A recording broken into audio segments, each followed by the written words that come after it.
बोले महाकाल महाराज की, नर्मदे क्षिप्रे महारानी की। आज हमारे बीच सौभाग्य की बात है, यद्यपि हमारा मूल कार्यक्रम 11 तारीख से शुरू हुआ है और हमने सबने सामूहिक गीता पाठ का लाल परेड ग्राउंड पे जो अपना 1 साल का कार्यक्रम का मूल उद्देश्य है, मैं आज के इस कार्यक्रम में हमारे मंत्री माननीय विश्वास सारंग जी, आपका अभिनंदन करता हूं। इस अवसर पर मंत्री माननीय तुलसी सिलावट जी, आपका भी स्वागत अभिनंदन। हमारे एक और मंत्री श्रीमती कृष्णा गौर जी, आपका भी स्वागत अभिनंदन। माननीय महापौर श्रीमती मालती राय जी, आपका स्वागत अभिनंदन।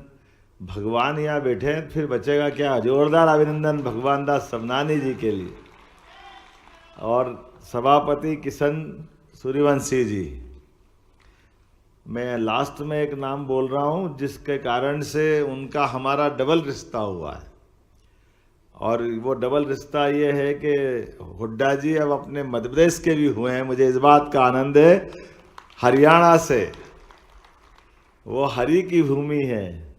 हरि की भूमि से आपने अपने अभिनय की एक अलग पहचान अलग जगाते हुए बम्बई के उस चित्रपट संसार में अपनी उपस्थिति दर्ज कराई। लेकिन मुझे इस बात का और आनंद आया है, आपने एक ऐसा अद्वितीय विराट व्यक्तित्व का, चरित्र का एक तरह से मंच पर, पर्दे पर उसका अभिनय किया, जिनका नाम लेते ही काया तो कृषकाय, लेकिन कृषकाय काया वीर नहीं महावीर की तरह दिखाई देती थी। है वीर सावरकर, हमें उस बात का आनंद है। एक ऐसे व्यक्तित्व के धनी वीर सावरकर, जिनके जीवन के विविध पक्षों को जितने भी प्रकार से जानोगे, ऐसा लगेगा कि ये वो दौर के महावीर हैं, जिनके कारण से उनके अपने बाकी जीवन के और पक्ष भी आना बाकी है, लेकिन उनने वाकई अद्भुत जीवन जिया है। और मन की संघर्षशीलता इतनी जबरदस्त है कि अपने विचारों के बलबूते पर एक बार नहीं, अंग्रेजों ने 2-2 बार उनको काला पानी की सजा दी अंडमान निकोबार के उस द्वीप समूह में, जहां पर एक बार जाने के सजा सुनाने मात्र से 10% लोग का तो हार्ट अटैक हो जाता था। वही सजा तो वहां जाकर के लेना उठाना बड़ी बात। लेकिन आज मुझे इस बात का आनंद है कि हमारे बीच हुड्डा जी आए, तो हुड्डा जी बता रहे थे, बड़े मजाक कर रहे हैं, वो अपने पापा से मजाक कर रहे हैं। ये बात सही कि उनको लोकसभा में भी ऑफर किया गया था कि आप चुनाव लड़ लो। उन्होंने कहा नहीं, मुझे अभी अपना राजनीतिक क्षेत्र के पहले चित्रपट संसार में अपना बड़ा मुकाम हासिल करना है। तो कोई बात नहीं, आपकी भावना, जब आप आओगे तब आपका स्वागत। हमारा ये क्षेत्र इतना बढ़िया है कि 5 साल का बच्चा भी आए तो स्वागत, और 85 साल का कोई व्यक्ति आए तो भी स्वागत। और आज के इस दौर में तो यशस्वी प्रधानमंत्री के जीवन के इन पक्षों को देखो तो ध्यान में आएगा, आप सबके लिए भी सीखने और सोचने लायक होगी। 50 साल तक माननीय मोदी जी जीवन काल के किसी चुनाव में कभी नहीं लड़े। अभी आप 48 के हो, इसलिए मैं बोल रहा हूं, 50 साल तक कोई चुनाव नहीं लड़े। और ये भी बात सही है, आजादी के बाद कोई ऐसा नेता नहीं है जो चुनाव लड़े पहला और सीधा मुख्यमंत्री बने। ये भी नरेंद्र मोदी जी के नाम पर रिकॉर्ड है। और दूसरा चुनाव लड़े फिर मुख्यमंत्री, तीसरा चुनाव लड़े फिर मुख्यमंत्री, और चौथा चुनाव तो बड़े कलेजे वाली बात थी। आजादी के बाद ये भी एक बड़ा रिकॉर्ड बना है, उत्तर प्रदेश की धरती पर विरोधी विचारधारा की सरकार के बीच नरेंद्र मोदी जी अपनी सरकार बनाने के लिए जब आगे बढ़ते हैं तो लोग उनको समझाते हैं कि आप थोड़ा जल्दी नहीं हो जाएगी, पहले भी कई लोग आए, पहले आप अपनी पार्टी को जिता दो, बाद में उपचुनाव में बन जाना। लेकिन मोदी जी ने कहा नहीं, मैं स्वयं भी चुनाव लड़ूंगा, मेरी पार्टी भी चुनाव लड़ाएगी, और अपने अकेले बलबूते पर दिल्ली की सरकार भी बनेगी और बना के बताई उनने। ये बड़ा चमत्कार किया जो आज तक इतने बड़े राजनीतिक सफर में आजादी के बाद से भारतीय जनता पार्टी के किसी एक ऐसी व्यवस्था से, क्योंकि हमारी सरकार तो 3 बार माननीय स्वर्गीय भारत रत्न अटल बिहारी वाजपेयी जी के नेतृत्व में बन चुकी थी, लेकिन वो 24 दलों को मिला मिला के बनाई थी। पता नहीं कितने प्रकार की है। मैं तो एक छोटी सी जानकारी देता हूँ, बड़ी अटपटी भी है, कि वो 24 दलों को मिला के बनाते तो कितना कठिन जाता है हमारे लिए। बिच्छू की एक उसकी घटना जुड़ती है, बिच्छू की कहानी, बिच्छू के जीवन से, कि बिच्छू के जीवन का एक कठोर, थोड़ा आज तो राता पानी है इसलिए आज यही चलने दो। आपको विश्वास जी, बिच्छू की मादा अपने बच्चे जब देती है, उसका जीवन का एक कठोर सत्य है कि वो सारे बच्चों को पीठ पे बिठा लेती है। और पता नहीं परमात्मा की कोई लीला है कि वो उसको कोई दूध नहीं होता कि वो दूध पिला सके बच्चों को, तो वो मादा अपनी बच्चों को लेके घूमती रहती है और बच्चों को ये मालूम नहीं कि खाएं क्या, तो वो माँ को ही खाते रहते हैं। 1 महीने 1.25 महीने तक वो धीरे धीरे बच्चे अपने सने सने बड़े होते रहते हैं। और एक दिन ऐसा आता कि माँ का ढांचा रह जाता, वो सब खा जाते, तो वो माँ मर जाती, बच्चे बिखर जाते, अगली बार फिर ऐसे संसार के लिए आगे निकल जाते।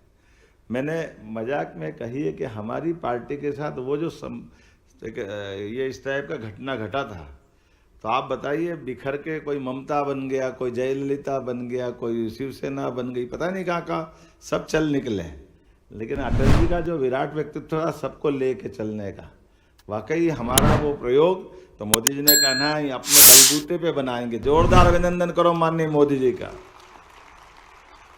सामंजस्य की राजनीति, सह अस्तित्व की राजनीति, सबको लेके चलने वाली राजनीति, वो भी होना चाहिए, लेकिन मूल हमारी पार्टी, हमारी माँ का भी अपना एक वजन होना चाहिए। ये मोदी जी का सोच था और मुझे इस बात की प्रसन्नता है आज के इस अवसर पर। यशस्वी प्रधानमंत्री, हमारे लिए तो ये 1 साल हुआ है, लेकिन मुझे मालूम है एक के साथ एक और लगा है, अर्थात 10 साल उनके हुए हैं, उनका 11वां साल चल रहा है, इसलिए हमारे लिए कोई तकलीफ नहीं, परमात्मा की दया है। 1 और 1 मिलकर के 11 का ये जो आंकड़ा है हमारे लिए आज किसी भी क्षेत्र में, इस सरकार के बलबूते पर जब आगे हम निर्माण की कोई कल्पना बनाते हैं, अधोसंरचना की बात करते हैं, तो अधोसंरचना के सारे कामों में खास करके एग्रीकल्चर बेस हमारा राज्य है और कृषि आधारित अर्थव्यवस्था के लिए कोई भी खेती का रकबा बढ़ाने के लिए सबसे बड़ी भूमिका पानी की होती, जल ही जीवन है। ऐसे में आपने देखा कि विगत काल में हमारे पूर्ववर्ती मुख्यमंत्री शिवराज सिंह जी चौहान के काल में, उमा भारती और बाबूलाल जी के कार्यकाल से मिला लें तो नर्मदा जी के जल से हमने पूरा मालवा और निमाड़ को सरसब्ज किया। पूरे क्षेत्र में एग्रीकल्चर एक तरह से क्रांति हुई है, 25% एग्रीकल्चर ग्रोथ रेट हुई है। तो लेकिन वो थोड़ा सा भौगोलिक एरिया का हमारा हिस्सा मालवा और निमाड़ तक का है, लेकिन बड़ा बुंदेलखंड, चंबल, पश्चिमी उत्तर प्रदेश, पश्चिमी मध्य प्रदेश और ये हमारा इधर पूरब वाला हिस्सा बुंदेलखंड का, ये प्यासा था। मुझे इस बात की खुशी है, इसी कार्यकाल में नदी जोड़ो 2 बड़े अभियान के माध्यम से पूरा मध्य प्रदेश 1 लाख करोड़ की नई योजना तो केन बेतवा माननीय मोदी जी ने मंजूर की है। ये मध्य प्रदेश को सबसे बड़ी सौगात है। और राजस्थान के साथ मिलकर के पार्वती काली सिंह चंबल पे 75,000 करोड़ की उस जल राशि के माध्यम से राजस्थान को भी हरा भरा करना है और मध्य प्रदेश के भी 10 जिले जो इस पानी का पूरा लाभ लेंगे। मुझे इस बात की खुशी है। अभी थोड़ी देर पहले मैं बीसी के माध्यम से जुड़ करके बात कर रहा था, तो चंबल तो पहले से बह रही थी, महू के पास से निकलती। चंबल हमारी अपनी बेटी है मध्य प्रदेश की, जो आगे जाकर के विराट व्यक्तित्व और कैसा उनका धारा बनती है। लेकिन चंबल की उस धारा में हमारी इस योजना के माध्यम से अब चंबल अपना आगे का सफर करेगी। उसके पहले इंदौर जिले के देपालपुर की हमारी जमीन पे वो अपनी सिंचाई की क्षमता का आशीर्वाद देके आगे बढ़ेगी। ये चंबल की आगे धारा और आगे बढ़ेगी तो उज्जैन के यहाँ बड़नगर के पास में चंबल और चामला दोनों नदियों के संगम के स्थल पर डैम बनेगा, एक उसका लाभ मिलेगा। एक तरह से ये 2 जिलों को पूरे करते करते जब आगे अपनी धारा बढ़ाएगी तो जैसे राजगढ़ के पास पार्वती का बड़ा डैम बना है और उसके बाद आगे हमारे को मालूम काली सिंध का शाजापुर और उस तरफ का हिस्सा है, ये सारे के सारे हिस्से से हमारा शाजापुर, राजगढ़, शिवपुरी, गुना, उधर से आप नीचे चले आओ श्योपुर, मुरैना, आगर, उज्जैन, पीने का पानी, सिंचाई का पानी, ये पूरा इलाका एक साथ आनंद के साथ नए दौर में पहुंचने वाला है। मुझे इस बात की प्रसन्नता है। अपनी सरकार का सबसे बड़ा एक निर्णय मुझे ध्यान में आता है कि जब पानी मिल जाए तो हमारा पलायन रुकता है। जब खेतों में पानी आ जाए तो धरती माता अपने आप अपने आंचल से सभी प्रकार के अन्न धन्य भंडार के भंडार भरने के लिए तत्पर हो जाती है। तो सच्चे अर्थों में हमने तय किया है कि चंबल और बुंदेलखंड का जो बेल्ट है, जिसके कारण से हमारे अपने मध्य प्रदेश में कहीं ना कहीं आर्थिक विपन्नता की स्थिति है, तो विपन्नता से संपन्नता का मार्ग सिंचाई की क्षमता बढ़ाने से आता है। और सिंचाई की क्षमता का संकल्प परमात्मा की दया से 1 साल के अंदर पूरा हो रहा है। इसलिए अपने इस पूरे अभियान का एक तरह से समापन का जो 25 तारीख का स्वर्गीय भारत रत्न अटल बिहारी वाजपेयी जी की जो जन्म जयंती आएगी, और इस संयोग से इस बार उनकी जन्म जयंती 100वीं जयंती के साथ जुड़ेगी। ये 100 वर्ष उनके पूरे हो रहे हैं, तो 100 वर्ष को ऐतिहासिक बनाने के लिए स्वयं नरेंद्र मोदी जी, हमारे माननीय प्रधानमंत्री जी हमारी मध्य प्रदेश की धरती पर आकर के आशीर्वाद दे करके पूरे आयोजन के हिस्सेदार बनेंगे। मैं उनका स्वागत करता हूं, अभिनंदन करता हूं। इसलिए आज के इस विरासत से विकास की ओर बढ़ते कदम के आधार पर हम सब संकल्प करें, हमारे प्रदेश के एक एक नागरिक के जीवन में बेहतरी के लिए, एक एक युवा की जिंदगी में उसके सपनों के सारे सच होने वाले अध्याय लिखने की कहानी के लिए हम और आप मिले। बच्चे जिस दिशा में आगे बढ़ना चाहे मध्य प्रदेश के, अब उनको बाहर जा करके उनके अपने हाथों में हुनर और होने के बाद काम मांगने की जरूरत नहीं पड़ेगी। चाहे आईटी सेक्टर हो, चाहे हेल्थ का सेक्टर हो, चाहे आर्कियोलॉजी का हो, जीवन के जिस भी क्षेत्र में आगे बढ़ने चाहें, हमारे सारे लोगों को यही काम मिले और हम देश की बेहतरी में मध्य प्रदेश का बड़ा योगदान दें। इस भावना के साथ पूरे आयोजन के लिए शुभकामना। बहुत बहुत धन्यवाद। भारत माता की जय। ऐसे ही वीडियो के लिए लाइक करें, शेयर करें, फॉलो करें और YouTube पर जाकर सब्सक्राइब करें और बेल आइकन को दबाना ना भूलें। और ताजा तरीन अपडेट के लिए swedeshlive.com पर जरूर जाएं।